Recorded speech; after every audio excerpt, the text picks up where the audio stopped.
হোসাইন রাদিয়াল্লাহু তাআলা আনহুর মৃত্যুর দোষ দিতে গিয়ে মুআবিয়া রাদিয়াল্লাহু তাআলা আনহু এবং আবু সুফিয়ান রাদিয়াল্লাহু তাআলা আনহুকে দোষারোপ করা। হ্যাঁ, ইয়াজিদকে প্রশ্নবিদ্ধ করা যেতে পারে, এবং ইয়াজিদ যেহেতু সাহাবী নয় সেহেতু ইয়াজিদ নিয়ে আমাদের কোনো বক্তব্য নাই। শাইখুল ইসলাম ইবনে তাইমিয়া রাহিমাহুল্লাহ বলেছে, আমরা ইয়াজিদকে গালিও দিব না, আমার ইয়াজিদের প্রশংসা করারও দরকার নেই। কেন? ইয়াজিদ সাহাবী ছিল না। পবিত্র কোরআনে আল্লাহ আহলুল বাইত শব্দ উচ্চারণ করে যাদেরকে আলে বাইতের স্বীকৃতি দিয়েছেন তারা হচ্ছে আল্লাহ নবীর স্ত্রীরা। পবিত্র কোরআনের একটা জায়গাতে আহলুল বাইত শব্দ উচ্চারিত হয়েছে, সেই জায়গায় উচ্চারিত হয়েছে আল্লাহ নবীর স্ত্রীদেরকে লক্ষ্য করে, যে আল্লাহ নবীর স্ত্রীরা হচ্ছে আলে বাইতের অংশ। সে আল্লাহ নবীর স্ত্রী আয়েশা রাদিয়াল্লাহু তাআলা আনহার বিরুদ্ধে গালিগালাজ করে, তাহলে কিসের আলে বাইতের প্রতি ভালোবাসা? উমর রাদিয়াল্লাহু তাআলা আনহু, আবু বকর রাদিয়াল্লাহু তাআলা আনহু, যাদের প্রতি রাসূলুল্লাহ সাল্লাল্লাহু আলাইহি সাল্লাম, আলী রাদিয়াল্লাহু তাআলা আনহু নিজে বলছেন যে আল্লাহর নবীর কাছে আমরা যখনই যেতাম, যখনই প্রবেশ করতাম, অথবা আল্লাহর নবী যখনই কোনো ঘটনা বর্ণনা করতেন, তখন এরকম কখনো হতো না যে ঠিক আছে অমুক জায়গায় আমি অমুক জায়গায় গেছিলাম। বাক্যগুলো কখনো এরকম হতো না। আগামীকাল আমি অমুক জায়গায় যাব, বাক্যগুলো কখনো এরকম হতো না।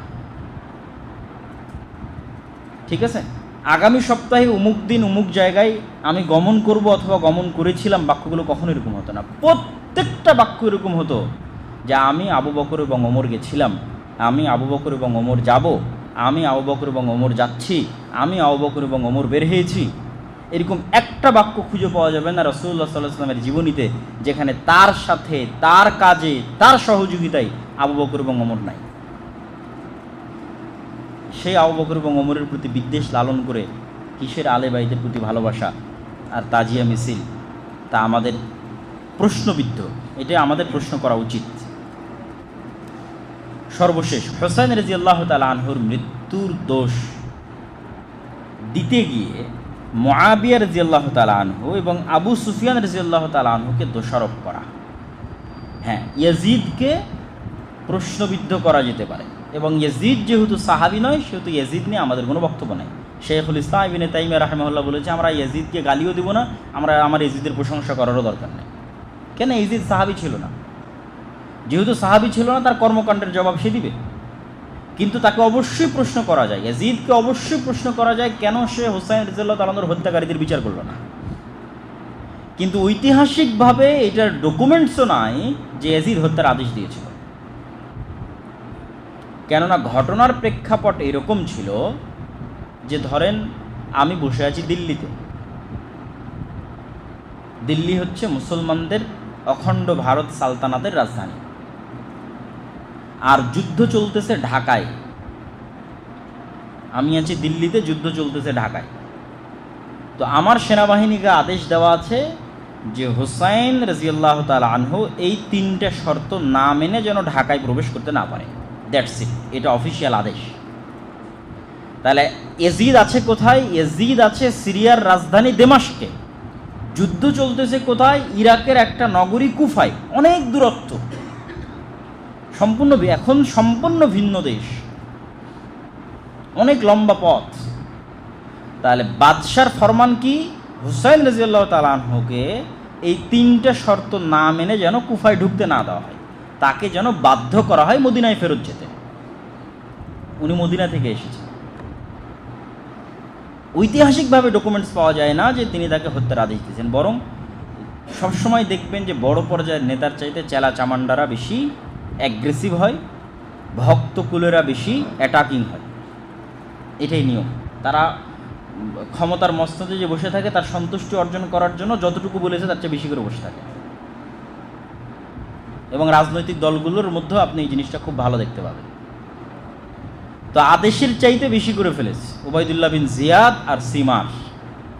তারা হোসেন রাদিয়াল্লাহু তাআলা আনহু, যিনি মুহাম্মদ সাল্লাল্লাহু আলাইহি ওয়াসাল্লামের কন্যা ফাতেমা রাদিয়াল্লাহু তাআলা আনহার সন্তান, তাকে অন্যায়ভাবে এবং নৃশংসভাবে হত্যা করে, যা অবশ্যই পৃথিবীর ইতিহাসের অত্যন্ত দুঃখজনক এবং কষ্টদায়ক ঘটনা। তবে এই ঘটনার সময় যেহেতু মুআবিয়া রাদিয়াল্লাহু তাআলা আনহু জীবিত ছিলেন না, তারা অনেক আগে মারা গেছে।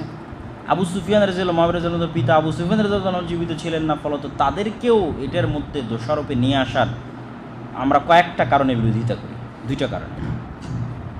এক, মুআবিয়া এবং আবু সুফিয়ান সাহাবী, তো আল্লাহর নবীর সকল সাহাবীর প্রতি ভালোবাসা এবং সম্মান রাখা আমাদের ইমানি এবং নৈতিক দায়িত্ব।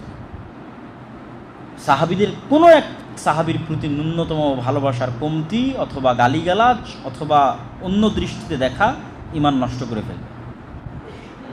দুই, মুআবিয়া এবং আবু সুফিয়ান রাদিয়াল্লাহু তাআলা আনহু তারাও রাসূল সাল্লাল্লাহু আলাইহি ওয়াসাল্লামের বংশধর এবং খুব নিকটতম বংশধর। আপনি মোহাম্মদ বিন আবদুল্লাহ বিন আব্দুল মুত্তালিব বিন উপরে 1-2 ধাপ উঠলেই রাসূল সাল্লাল্লাহু আলাইহি ওয়াসাল্লামের বংশধারা এবং আবু সুফিয়ানের বংশধারা মিলে যাবে। সবাই কুরাইশ বংশের অনুসারী। আল্লাহর নবী বানু হাশেম, তারা বানু উমাইয়া, কিন্তু সবাই কুরাইশ, সবাই ইব্রাহিম আলাইহিস সালামের বংশধর। বানু ইসমাইল, ইসমাইলের বংশধর, সবাই কুরাইশ। এবং আরেকটা যেটা সম্পর্ক রাসূল সাল্লাল্লাহু আলাইহি ওয়াসাল্লামের সাথে, সেটা হচ্ছে আবু সুফিয়ান রাদিয়াল্লাহু তাআলা আনহুর মেয়ে উম্মে হাবিবা রাদিয়াল্লাহু তাআলা আনহা রাসূলুল্লাহ সাল্লাল্লাহু আলাইহি সাল্লামের স্ত্রী, তথা আবু সুফিয়ান রাদিয়াল্লাহু তাআলা আনহু রাসূল সাল্লাল্লাহু আলাইহি ওয়াসাল্লামের শ্বশুর এবং মুআবিয়া রাদিয়াল্লাহু তাআলা আনহু রাসূল সাল্লাল্লাহু আলাইহি ওয়াসাল্লামের শ্যালক অথবা সম্বন্ধী, আমাদের বাংলা ভাষায় যেটা বলি আমরা আর কি। তো নিকটতম আত্মীয়তার সম্পর্ক, রক্তের সম্পর্ক, ইমানের সম্পর্ক, সাহাবিয়াতের সম্পর্ক, কোনো দিক থেকে আপনি এটাকে পলিটিসাইজ করে তাদেরকে ছোট করা, এটা কখনোই উচিত হবে না। সর্বশেষ যে পয়েন্টটা বলে আজকের বক্তব্য শেষ করব, সেটা হচ্ছে সবচেয়ে বড় ব্লান্ডার যারা আলে বাইতের নামে হুসাইন রাদিয়াল্লাহু তাআলা আনহুর যে অন্যায় মৃত্যু, এটিকে পলিটিসাইজ করে, রাজনীতিকরণ করে একটা বয়ান তৈরি করেছে, তারা সবচেয়ে বড় ভুল যে জায়গায় করেছে, তারা রাসূল সাল্লাল্লাহু আলাইহি ওয়াসাল্লামের কন্যা ফাতেমা রাদিয়াল্লাহু তাআলা আনহাকে হাইলাইট করে হুসাইন রাদিয়াল্লাহু তাআলা আনহুকে একটা বড় একটা কাল্ট তৈরি করার চেষ্টা করেছে।